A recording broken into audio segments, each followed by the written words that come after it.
Alright guys, welcome back to your 29th UDK tutorial, and in this tutorial, actually before I even tell you guys what this tutorial is about, I guess I owe you guys a little apology. I know I haven't made a tutorial in like maybe a week, maybe even over a week, but I've been incredibly busy.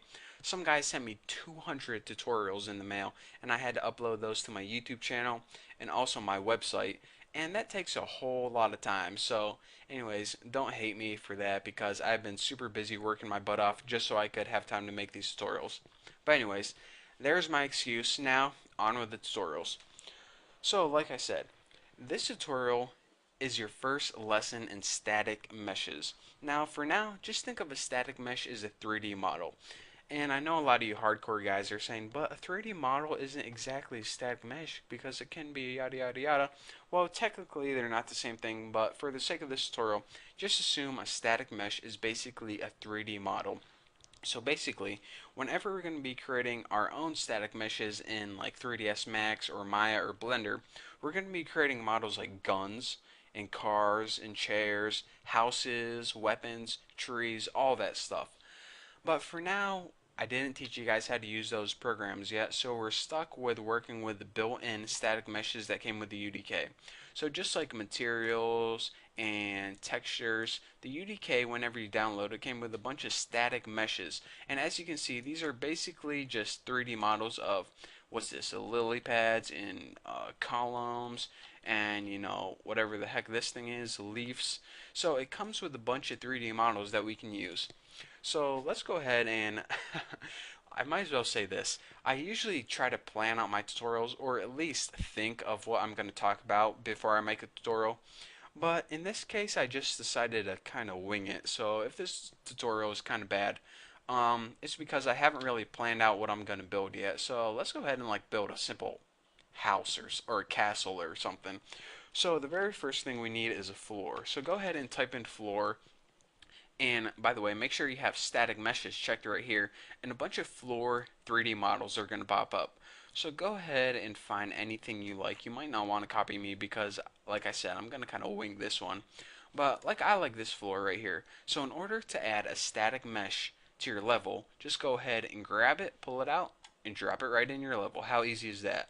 So let's go ahead and X out of the content browser and get a good nice angle here. And that looks pretty good.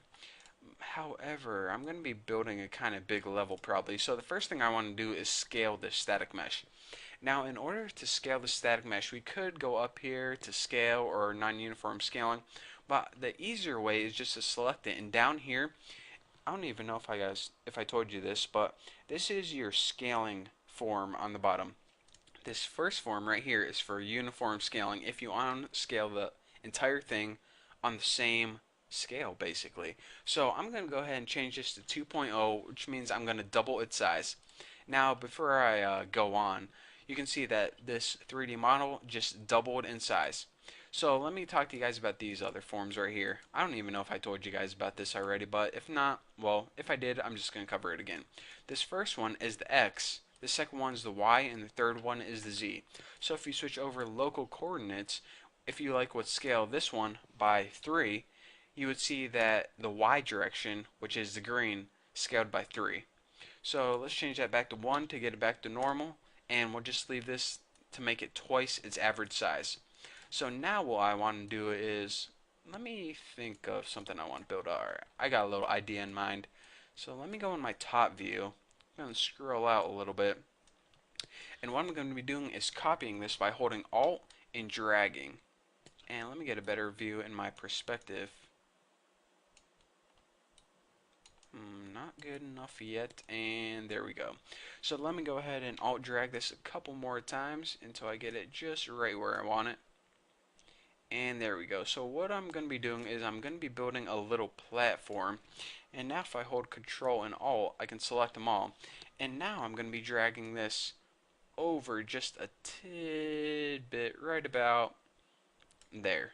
So what I'm going to be doing eventually is I'm going to be building a bridge from point A to point B. So that's why I want a little gap in between.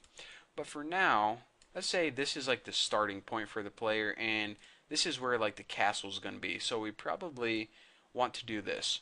Control Alt and select this and copy this a couple more times to give our castle, you know, a nice little platform. So just copy that like 3 more times. So we got a nice uniform. Alright, looks good enough to me. Like I said, I'm just gonna kind of wing this tutorial. So basically, the idea that just popped into my head is our players are going to start here, cross a bridge, and the castle's going to be here where he can run around and, you know, do whatever the heck he wants. So now, with that being said, I got my platform, and now it's time to make a bridge. However, I just thought of something. Before I even start making my bridge, I want to talk to you guys about the concept of static meshes, because you guys are probably saying this. Alright, Becky, first of all, I'm looking at all these static meshes, which are pretty much 3D models, as I can see. However, whenever you load these into a game on your PlayStation or computer or Xbox, your computer has to process all of these and output them on the screen. And look at this, I just made like 16 or even more 3D models. So isn't my computer like gonna lag and bog down? Well, this is the beauty of static meshes, and this is probably the coolest thing about them. Your computer only really works to create the very first copy of that static mesh. Once your graphics card has this very first copy loaded in the memory, then the only thing it has to do is duplicate it. So that's how graphics cards works. They basically take a copy of something, and that's really the only work they do. And from then on, copying them is incredibly easy. So the work it does to take this and the work it does to create all of these, it doesn't even compare. I mean, it's incredibly easy for your computer to create all of these copies. It takes almost no work at all. So that's why, if you notice, whenever you're playing video games, pay attention, because take a quick look and you can see that the levels are typically made up of the same model, just duplicated. For example, they might make all the floors the same or all the walls the same, and that way they can create huge levels with only a few models. So keep that in mind whenever you're creating your levels in the UDK, that you typically want to reuse static meshes as often as you can to optimize your game. So that's your first little optimization tip. Many more to come. That's what you guys have to look forward to. So let's go ahead and add our bridge right now. So I'm going to go ahead and open my content browser again. And I'm going to go ahead and type in bridge. But I'm going to spell it right, because that usually helps. So go ahead and let's see what pieces. This one looks kind of interesting, but I can't really think of anything to use that for. So go ahead and drag this bridge panel on your screen. And the first thing I'm going to notice is that is awfully tinky, like Tinky Winky, the Teletubby. So the first thing I'm going to do is maximize this by a scale of 2.5. And let me see how that looks. Not too bad. So now let's go ahead and rotate this. And we're going to rotate this 90 degrees right there. And we're also going to move this so it's somewhat centered. Doesn't need to be directly centered. And by the way, look at this. I'm moving my mouse right, but it's going up. I'm moving it left, and it's going down. I'm moving it up, and it's going left. And a lot of you guys are saying, what the heck is going on? Why is that? Well, let me tell you guys this. Right now, I am in local coordinates. Because, well, let me try to explain this to you guys. Whenever you have a static mesh and you put it on the screen, you could flip it upside down, left and right. You can turn it in all sorts of directions. So if these coordinates were the same, check this out. If I have this right here and I want to drag this up, I'm dragging it on the blue or Z axis. But what if I flip this to the left 90 degrees? Well, then the blue axis would be facing left.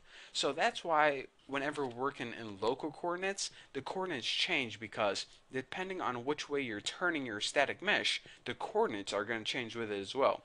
However, if we go up here and switch this to world coordinates, then no matter which way we turn or twist our static mesh, the coordinates are going to remain the same. So basically, just remember that whenever you're working in local coordinates, then the coordinates are going to turn and twist with your 3D model. But whenever you're working in world coordinates, the coordinates are going to be the same no matter how you twist your 3D model. A nice little tip. So that's your next tip of the day. So the first thing I want to do is bring this to the base right there. Let me make sure it's touching. Maybe one click down. Alright, and now what I want to do is go in my top view and just slide this over somewhere in the middle, like that right there. So now I have that right there. I'm going to go ahead and hold Alt and drag it. And also, once it's dragged, I want to rotate it just like 180 degrees. Looks pretty sweet. So now I got my two bridge platforms in place. And now the next step is to add a bridge in between those because like I said, my player is going to start right over here. And in order for him to get over here, we don't want him to do the leap of faith. We want him to have a nice little bridge to walk in between. So that's what I'm going to be doing in the next tutorial. But for now, that's all you guys get. So thank you guys for watching. Don't forget to subscribe, and I'll see you guys in the next video.